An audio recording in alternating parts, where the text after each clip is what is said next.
Olá pessoal, estou aqui, sou o professor Jairo Brasil. Estamos aqui para a nossa videoaula, parte número 4 da Comissão Interna de Prevenção de Acidentes, a CIPA.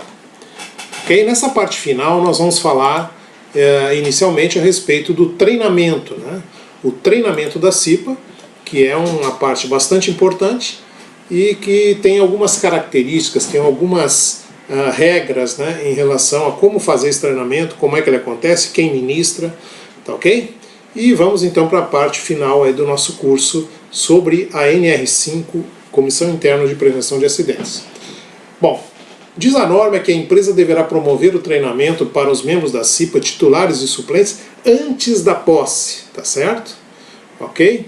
Então, isso que acontece quando digamos assim, a empresa já possui CIPA, ou seja, ela já tem mandatos em andamento, e aí, antes da posse, então, se tem que fazer esse treinamento. No caso de primeiro mandato, e aí está escrito também aí na lâmina, né, o treinamento em primeiro mandato será realizado no prazo máximo de 30 dias contados a partir da data da posse. Então, somente nesse caso, se pode fazer o treinamento, né, após a posse, no primeiro mandato. Então primeiro eu imposto para depois treinar. Já no caso anterior, né, se eu já tenho mandato em andamento, como diz a norma, eu tenho que fazer esse treinamento, né, antes da posse. De que jeito? Né, eu tenho que me programar, fazer um planejamento e tudo mais. As empresas que não se enquadram no quadro 1, né, promoverão anualmente o treinamento do designado. Foi aquele que a gente falou lá nas aulas iniciais também. Né? Empresa que não precisa de CIPA tem que ter o designado, mas ele também tem que ter o treinamento, né, da mesma forma, ok? Vamos falar do conteúdo, então, desse treinamento, tá? O que diz o conteúdo desse treinamento lá dentro da NR5? Primeiro, nós vamos ter que estudar o ambiente de trabalho, as condições de trabalho e riscos originados do processo produtivo. Ou seja, esses são os temas, digamos assim, que vão compor o treinamento de 20 horas, tá?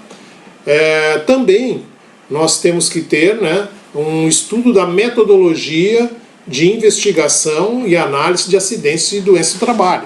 Esse pessoal que forma a comissão, eles vão ter que aprender uma metodologia de como investigar, como analisar os acidentes, tá? Então, isso também vai ser passado nesse treinamento que vai acontecer com esses membros da CIPA. Também eles devem aprender noções sobre acidentes e doenças do trabalho, como é que eles acontecem, por que acontecem, como acontecem, né? Características dos acidentes, das doenças do trabalho, o nexo causal, tá? Outra coisa também importante dentro do treinamento são as noções sobre a AIDS, né?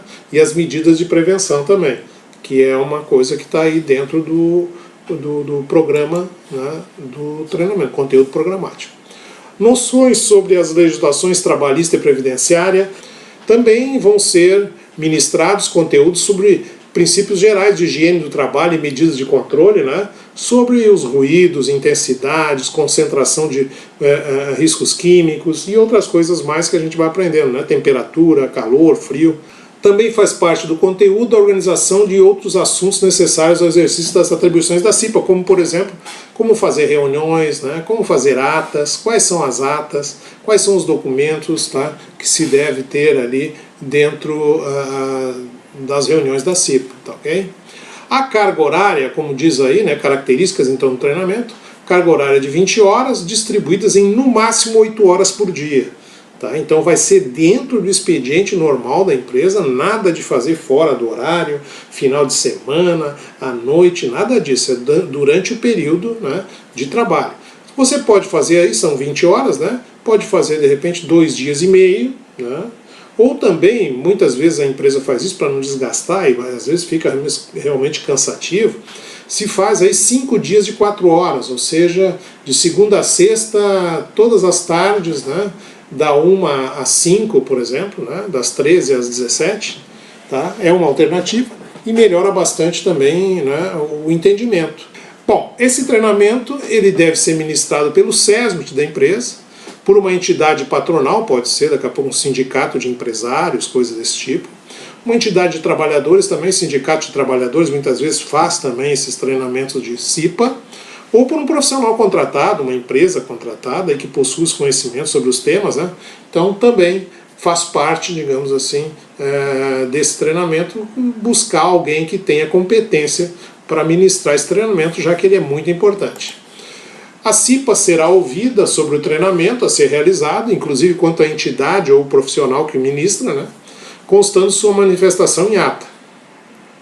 E quando comprovada a não observância ou disposto naqueles itens lá, né, que foram ditos aí que devem ser ministrados, tá, a unidade regional do Ministério do Trabalho poderá determinar a complementação ou a realização de outro curso, né, isso no prazo máximo de 30 dias, quando há uma denúncia de que o treinamento que foi dado foi um treinamento que realmente não trouxe a aprovação dos membros da CIPA, por exemplo. Né. O custo baratinho de um treinamento mal feito, né, pode daqui a pouco render essa reclamação lá para o Ministério do Trabalho. Muito bem, vamos falar então de processo eleitoral, tá? Bom, o processo eleitoral, ele é importante porque ele deve acontecer sempre, né, no finalzinho quase aí do mandato que está em voga, né? Então compete ao empregador convocar eleições para a escolha dos representantes empregados da CIPA no prazo mínimo de 60 dias antes do término do mandato. Então se o término do mandato vai lá terminar no dia 12 de dezembro, eu tenho que antecipar em 60 dias isso para fazer a convocação para a nova eleição, tá? E comunicar o início do processo eleitoral ao sindicato. Eu também tenho que avisar o sindicato da categoria que vai acontecer um processo eleitoral de CIPA lá na minha empresa. Bom, o presidente e o vice constituirão dentre seus membros, né, num prazo mínimo de 55 dias antes do término do mandato, a comissão eleitoral. Foi aquilo que nós comentamos quando falamos das atribuições do presidente e do vice. Eles têm que formar essa comissão eleitoral, né? Achar os membros que de repente sejam pessoas que tenham um certo conhecimento, que tenham uma certa responsabilidade, né, e que saibam fazer também esse processo eleitoral. Nos estabelecimentos onde não houver CIPA, a comissão eleitoral será constituída pela empresa. É a primeira comissão, né?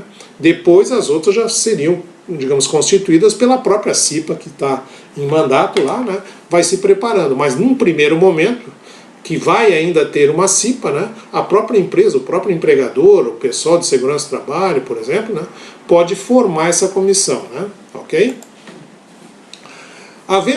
Isso aqui é importante também, havendo participação inferior a 50% dos empregados, tá, numa eleição dessas, não vai acontecer a apuração e a comissão eleitoral deverá organizar uma outra votação no prazo máximo de 10 dias. Por isso que é importante, a cada processo eleitoral, conclamar o pessoal, conscientizar para que participem, né? Já que não é obrigatória a votação, a participação na eleição, mas pelo menos tenham, né, uns 60%, 70%, até 80% dos funcionários envolvidos nesse processo eleitoral, para que não aconteça isso de ter que refazer todo o processo de novo.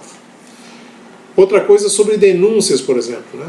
As denúncias sobre o processo eleitoral deverão ser protocolizadas na unidade do Ministério até 30 dias após a data da posse. Nós temos aí a possibilidade, por exemplo, de denunciar um processo eleitoral que foi fraudado, por exemplo, dentro da eleição da CIPA. Tá? E basta que a gente faça lá, né, uma denúncia para o Ministério, faça um protocolo disso até 30 dias após a data da posse. Confirmadas, né, no próximo lâmina aí, confirmadas as irregularidades no processo eleitoral, a unidade do Ministério pode determinar a correção ou a anulação. A correção é a contagem errada de voto, coisa assim, ou anular totalmente o processo eleitoral quando sentir que há, né, algum tipo de fraude aí no meio dessa eleição. Em caso de anulação, a empresa convocará nova eleição no prazo de 5 dias a contar da data da ciência. Né? Então, também, né, é desgastante isso. Né? Quando a anulação se der antes da posse dos membros da CIPA, ficará assegurada a prorrogação do mandato anterior, até que se complemente o processo eleitoral novamente. Então, muito bem, na próxima lâmina eu estou mostrando aí um organograma para a gente ter uma ideia, né, de como é que acontece todo esse processo aí, anual, né, de renovação da CIPA. Vejam lá, nós temos 60 dias a uma convocação para a eleição, né, comunicação ao sindicato da categoria também, né, antes da posse ou do término do mandato. 55 dias o presidente e o vice indicam a comissão. 45 dias começa o registro dos candidatos, porque tem um prazo, pelo menos aí de uns 15 dias, né, para realmente a gente ter uma participação efusiva do pessoal. Eu faço 30 dias antes, um mês antes, né, do terminar o mandato, aquele que está em voga ali, né, e faço a eleição para que eu tenha tempo nesses 30 dias, nesse um mês também, de fazer o treinamento da CIPA, antes da posse.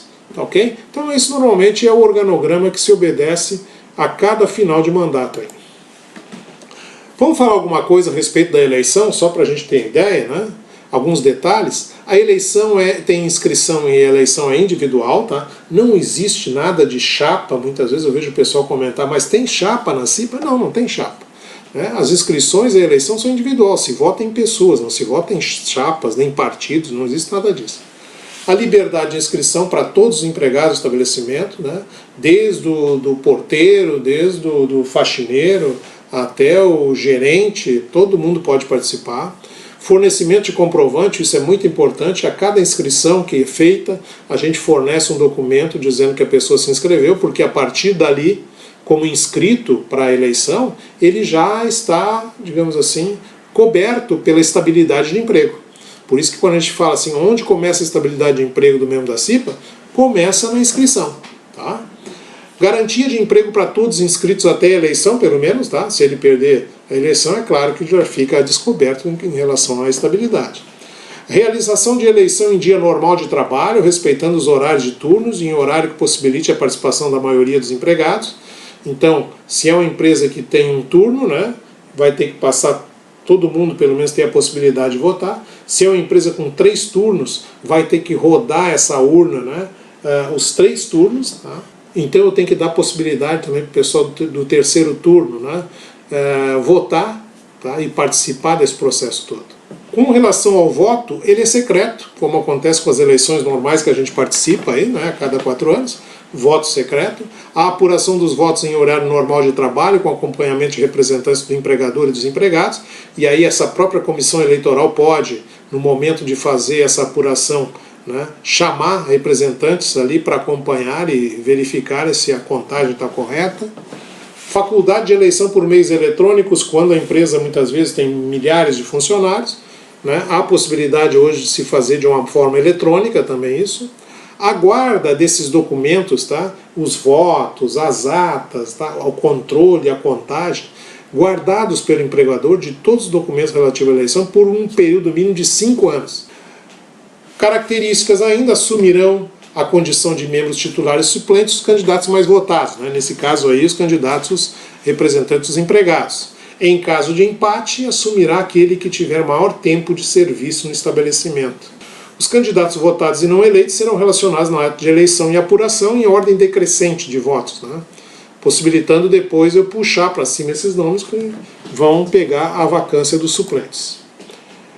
Contratantes e contratadas. Um último item da norma diz que as empreiteiras e empresas prestadoras de serviço consideram-se estabelecimento para esta NR o local em que seus empregados estiverem exercendo as atividades. Então, eu vou, né, digamos assim, estabelecer uma CIPA de uma empresa empreiteira, não lá na sede da empreiteira, mas sim lá onde o pessoal desenvolve seus trabalhos. Dentro daquela empresa, a CIPA vai ter que atuar lá onde o terceiro, onde essa terceirizada está realizando suas atividades. Diz a norma ainda que 2 ou mais empresas atuarem em um mesmo estabelecimento, a CIPA ou designada da empresa contratante deverá, em conjunto com as contratadas, né, definir mecanismos de integração e de participação para que todos saibam o que está acontecendo, saibam dos riscos, das medidas de proteção e tudo mais. Ainda sobre contratantes e contratados, a contratante e as contratadas que atuem no mesmo estabelecimento deverão implementar de forma integrada medidas de prevenção de acidentes e doenças do trabalho, ou seja, trabalhar em conjunto também, né, essas contratantes e contratadas num mesmo estabelecimento. A empresa contratante adotará medidas necessárias para que as contratadas recebam as informações sobre os riscos presentes nos ambientes de trabalho e as medidas de proteção. Então é isso que a gente está falando, né? É trabalhar de forma integrada mesmo, né?